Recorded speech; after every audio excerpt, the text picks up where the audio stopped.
Hello students, today we shall be looking at the remainder of realist painters in the 19th century.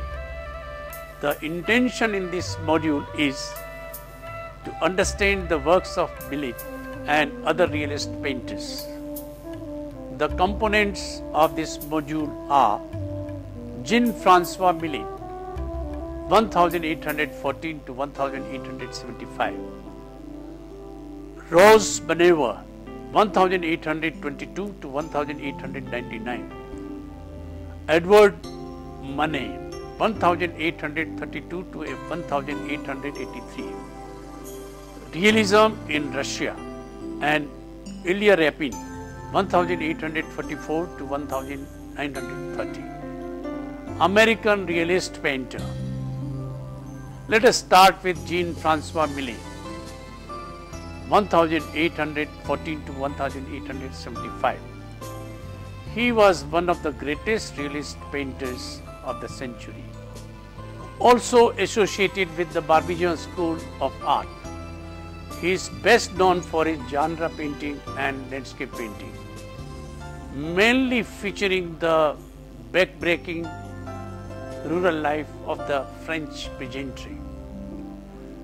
His style can be categorized as both naturalism and religious realism. He was much admired by Van Gogh. Let us look at his most important painting here.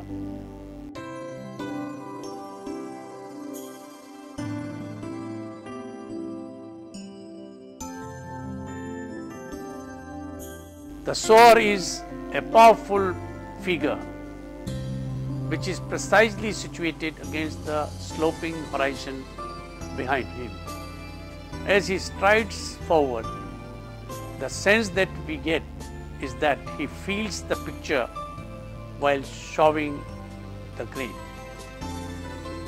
The sun shines in top half of the painting just over the horizon to show that the peasant has risen at the crack of dawn in order to accomplish the day's work that lies ahead.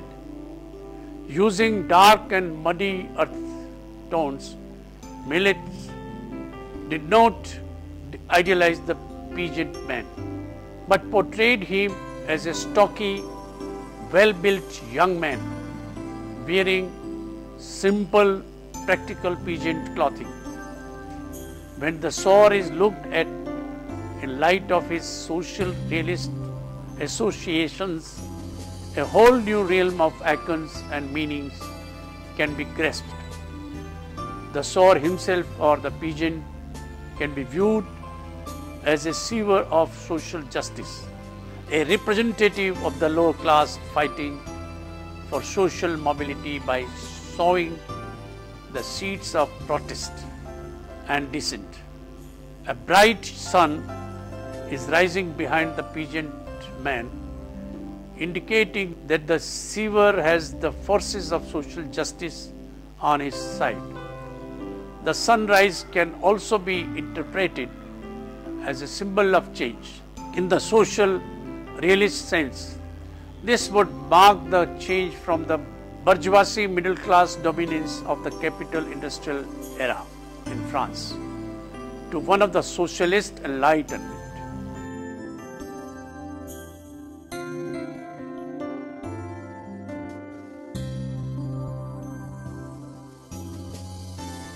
The Gleaners showcases the transition between Romanticism and Realism in painting. Belonging to the family of peasants, he paints the peasants never with a condescending attitude and never pitied them, but he might be sentimental about it. The heroic depiction of the three peasants in the foreground and their focus on their task recalls the romantic sense of oneness with nature. Two peasants in particular are monumentalized by their foreshortened forms, which convey a sense of powerful energy. contrasted with the laborers gleaning the remains of the harvest, is the prosperous farm in the background. The emphasis on class distinctions, the hard physical labor of the poor as opposed to the comfortable lifestyle of the wealthy, is characteristic of realism. In addition to social observation, Millet uses light to highlight economic differences.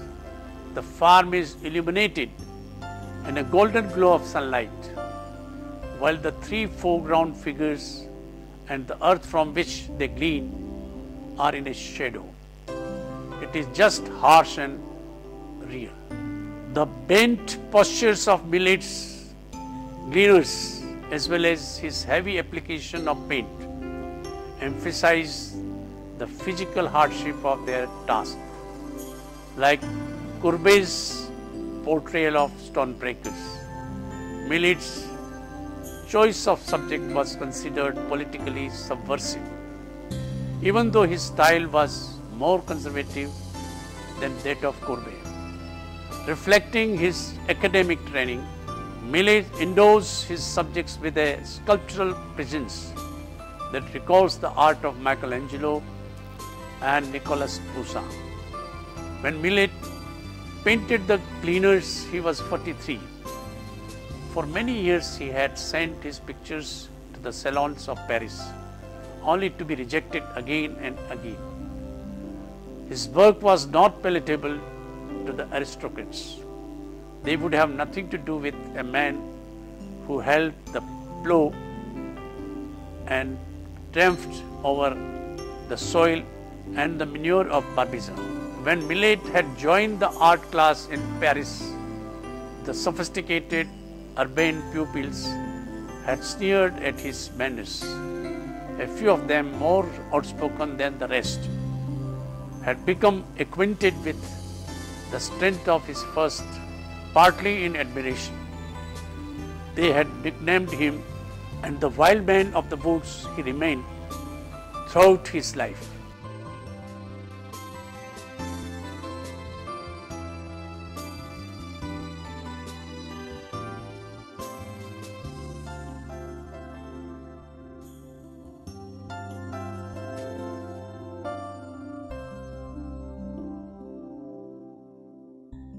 Moving on to his other painting, here I will quote Paul Gauguin.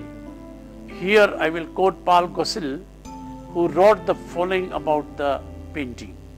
In the middle of the fields, a young peasant and his wife had just finished their day's work. Some sacks of potatoes are loaded upon a wheelbarrow. The mist of the twilight are stealing over the field. Away on the horizon is a village. A steeple of the church and a few cottage roofs are discernible through the gathering gloom.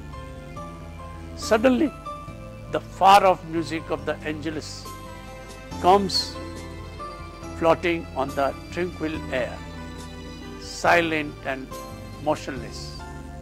The two occupants of the scene stand lost in the religious contemplation.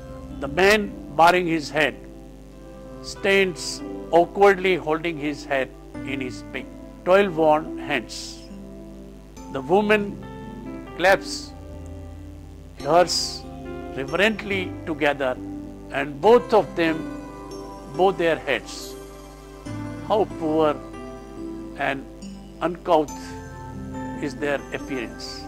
To look at them, you would think they were both compounded of the soil that clings about their wooden clogs. Nevertheless, in stillness of the twilight, darkly silhouetted against the fading splendor of the sunset, their forms dominate the scene. The world of nature is melting away into the deepening shadows of the light and ceases to overwhelm them with its immensity. They are no longer two poor, lonely folk, but two souls whose prayer fills the infinite. Millet was an important source of inspiration for Vincent van Gogh, particularly during his early period. Millet and his work are mentioned many times in Vincent's letters to his brother Theo. Millet's late landscapes would serve as influential points of reference to Claude Monet's paintings of the coast of Normandy. His structural symbolic content influenced Georges Seurat as well. Let us look at some of his other works.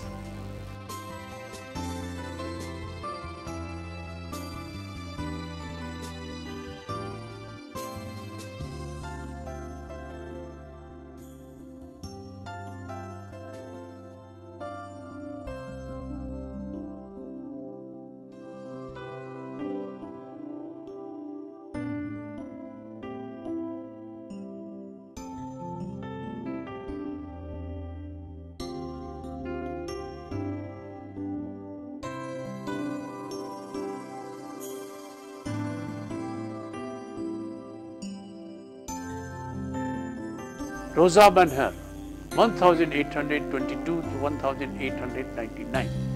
Like Millet, he favored rural imagery and developed an idealizing style derived from the art of the past, similar in scale to Courbet's works of the same period.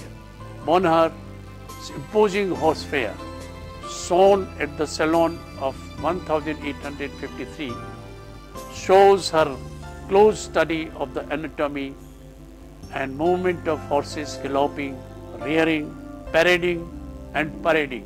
It is the product of extensive preparatory drawings and artist's scientific study of animal anatomy, a great trait of realism.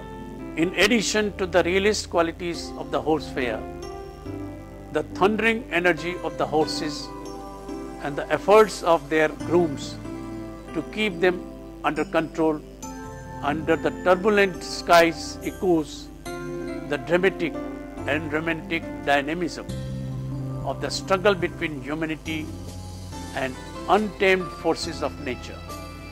Her style also reflects the influence of such romantic painters as Delacroix and Géricault. The classical equine sculptures from the Parthenon. Bonheur became so famous working within the Salon system that in 1865 she received France's highest award, membership in the Legion of Honor, becoming the first woman to be awarded its Grand Cross. Edward Manet, 1832 to 1883. By and large, Manet's paintings of the 1860s are consistent with the principles of realism, whereas in the 1870s and early 1880s, he adopted a more impressionist style. He will discuss his impressionist painting in the later modules. But here we shall talk about his realistic painting. I shall also discuss his life and biography in our discussion on Impressionism.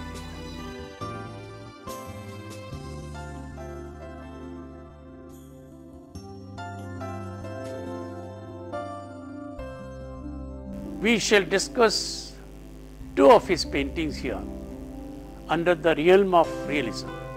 The first is the Déjeuner sur les herbes, Luncheon on the grass.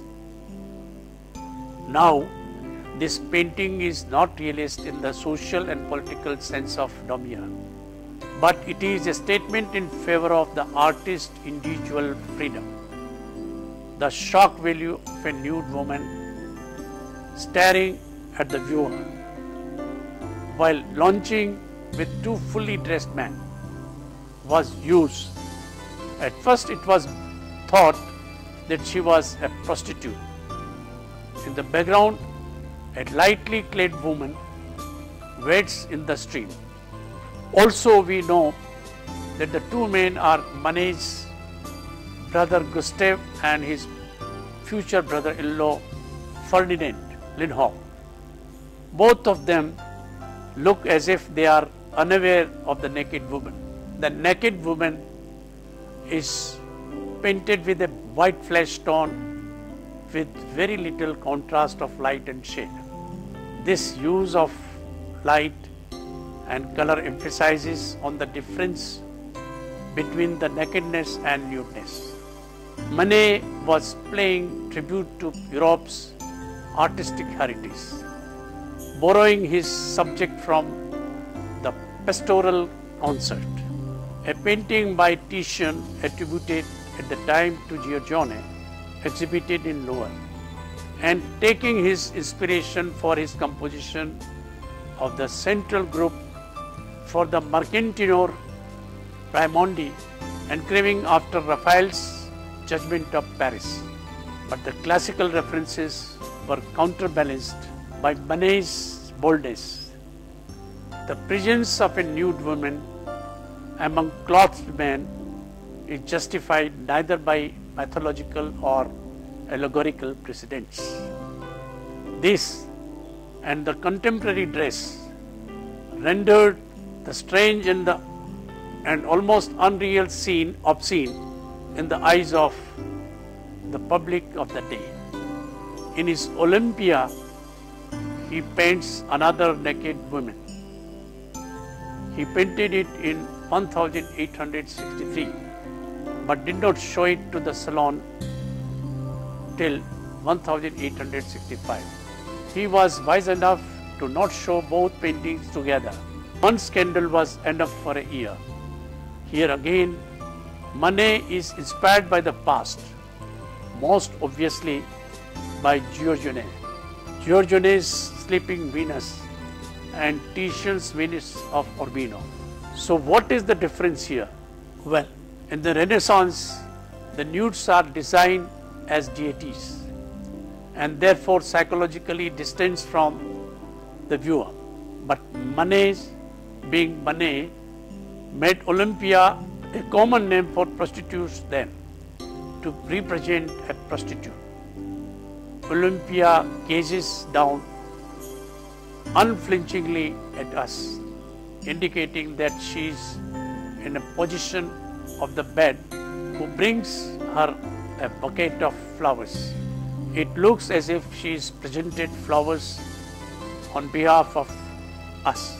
If you compare Titian's female in curvaceous and softly rounded, Manet's is angular and flattened.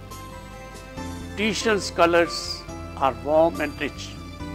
Manet's are cold and harsh, like a photograph. Titian's Venus looks coyly at the male spectator. Manet's Olympia appears coldly different. The indifference only gets accentuated by the black cat looking back at us. Look at her head, which tilts to one side, the arm which scarcely supports the whole body. The gesture becomes very direct and powerful, telling us that she is a woman of business.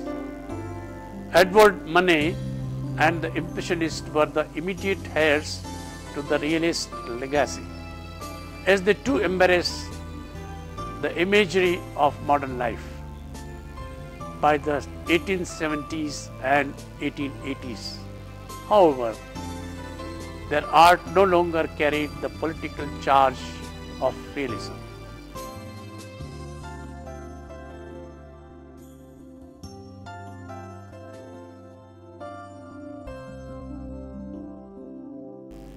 Realism in Russia and Ilya Repin, 1844 to 1930. In 1861, the Tsar abolished serfdom, emancipating Russia's peasants from the virtual slavery they had endured on the large estates of the aristocracy. 2 years later, a group of painters inspired by the emancipation declared elegians both to the peasant cause and to freedom of the St. Petersburg Academy of Art, which had controlled Russian art since 1754. Rapin, who was a part of the academy, joined the other side, painted a series of works illustrating the social injustices then prevailing in his homeland, including the burglars on the Volga, which features a wretched group of the peasants condemned to the brutal work of pulling ships up the Volga River. To heighten our sympathy for these workers, Rapin placed a youth in the center of the group, a young man who will soon be as worn out like his companions unless something is done to rescue him. Thus, the painting is a call to action.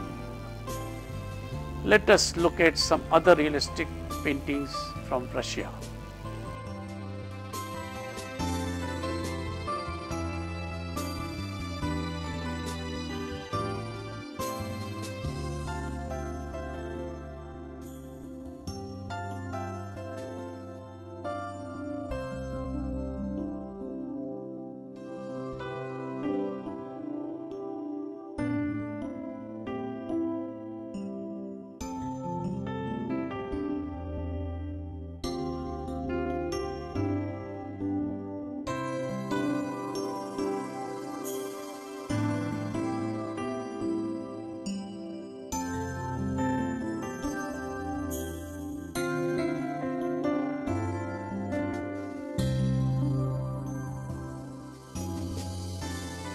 Now we discuss American realist paintings.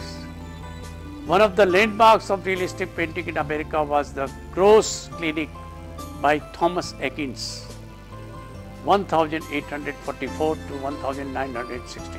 It depicts a team of doctors led by Dr. Samuel D. Gross, an eminent surgeon at the Jefferson Medical College in Philadelphia. They are performing an operation while dressed in street clothes, as was the custom in the 19th century. Dr. Gross holds a scalpel and comments on the operation to the audience in the amphitheater. With the use of Rembrandt perspective, he highlights the surgical procedure and echoes probably his mother, sighs at the left and hides her face.